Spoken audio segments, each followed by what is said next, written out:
What's going on, guys? Welcome to the David King channel. It's my first video. I'm going to be doing a lot of unboxing videos, tutorials, reviews, pretty much anything I find interesting. So for my first video, I'm doing the Canon W-E1 wireless card. Yeah, I ordered it 6 months ago. It barely got here 2 days ago. I'd show you the box, but they put a rush order on it, probably because I ordered it 6 months ago. So you can't see the Canon markings, you can see the W here. So I have taken a look inside the box. Pretty much what you're getting in here is the wireless card. The wireless card is in the shape of a SD card, so you're not going to be able to use an SD memory card while using this. You're going to have to use a CF flash card. So this is the documentation. I was surprised to learn that pretty much it's just a bunch of warnings for Canon saying that this card, they're not responsible for this card causing any damage to your camera, which was not comforting. There's no instructions on how to get it set up or anything. It basically says your camera has to be the most up-to-date version of the firmware, and you're going to need a CF card to use it. And then the rest are warnings. It can get hot if you're using the wireless card too long.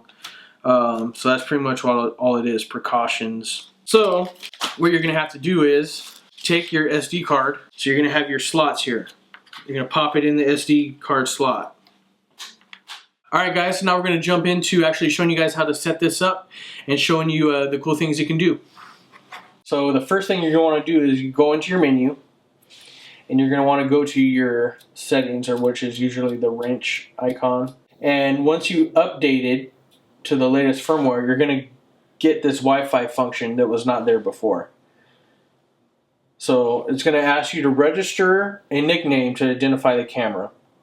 Just go OK. I'm just going to leave it for my EOS 7D Mark II right now. Menu, OK, not the set button.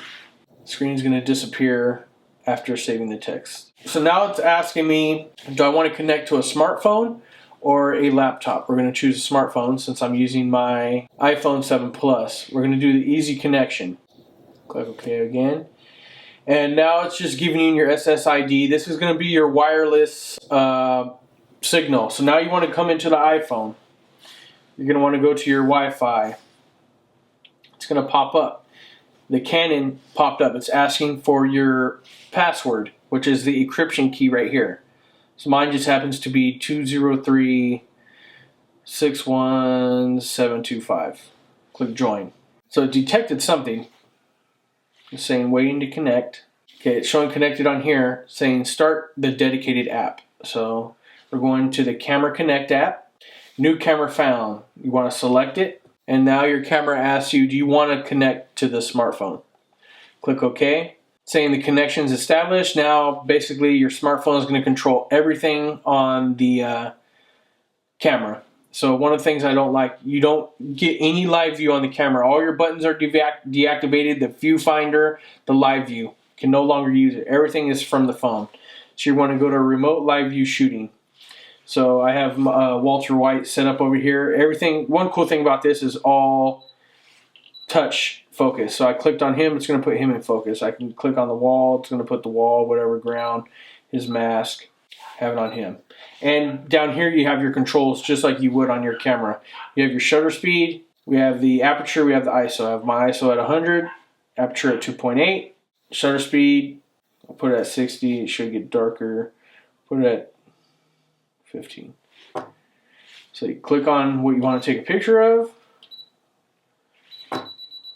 I have mine set on the 2-second timer and auto exposure bracketing from shooting the sunsets earlier.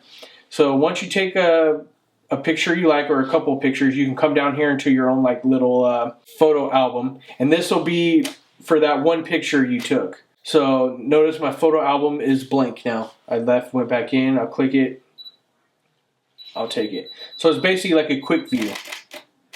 So it took these three, so now I can go in here, and here's each one. And you notice it takes a second for the full HD quality to kick in. I had a problem the first day I was using it where I left it for 5 minutes and it would not kick in. It just stayed blurry. And I double checked on my camera and I brought it up on my laptop. They were clear. So I don't know what was going on there. But today it's worked perfectly fine. So you can, like I said, you can go in here for your pictures. Now, to see all the pictures we've taken earlier, you can go to images on camera. So now we have every image that is on my CF card. So here's all the sunsets and stuff we've taken earlier. Say I want to save this picture to my phone. One drawback is it shows you that they're all raw here, but it will not let you save raw files to your camera. If you click the save, it's going to save it. It saves it as a JPEG. So now when you come into your photos, it's in here. So that's pretty much how you use everything. There's not really many other features there. You can go into your camera settings. You can change your area, daylight saving time, the daylight saving time on there. Location information, if you want to geotag or log your location. You have your little gear icon down here, which gives you a couple more features. Live view display. If you turn that off, it's turning it off on your camera. It will not let you see it on your phone. I don't know why you would want to do that, because then you can't see it anywhere. You can lock your screen orientation, so no matter what, if you're using this, it's not going to turn. I leave that on.